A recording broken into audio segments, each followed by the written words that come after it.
it is important to recognize CLR's contribution to world history and an understanding of humanity and where humanity is supposed to go. CLR was the first person who recognizes that humanity has a quest, and the quest is to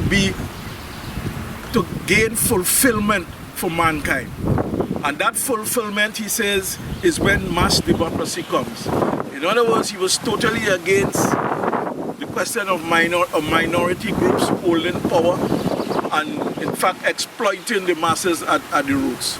In fact, I remember when in 1956, when in the Hungarian Revolution, when the Russian soldiers went into Hungary and destroyed the government of Associated Producers that was formed there, CLR wrote Facing Reality and talked about every can govern, and was adamant that in the fulfillment of mankind's evolution would come when mass democracy comes to exist in the world. Yeah, an important point to note, CLR was one of the first persons who made the point that we came here enslaved, but most of all, we came with ourselves. We came with a body, a mind, and a human ability to think. In other words, what he was saying is, forget all the nonsense you hear about how Africans enslaved landed here and didn't have no culture and didn't have this and that. You see, the human being with his mind and his human body is in fact the best replica you can have of a culture.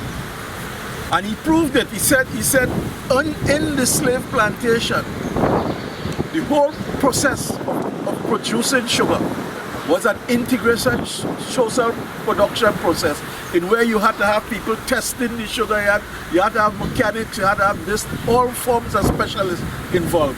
And he said it was the same enslaved people who in fact did all the different aspects that was required to produce the sugar and have it. So that in fact, even after slavery, at the end of slavery, the population of the mass of people were already well prepared, having been involved in that kind of capitalist production process and having combated that at every level, were well prepared to rule themselves. Now, over the years you would have read CLR highlighting certain individuals, certain Caribbean individuals who did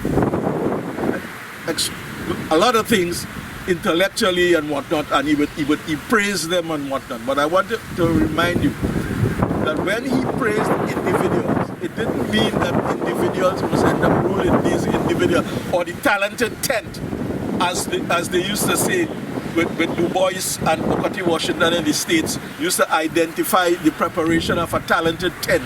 And the idea was that this talented tent will be prepared to rule the rest of society. CLR was never for no talented tent.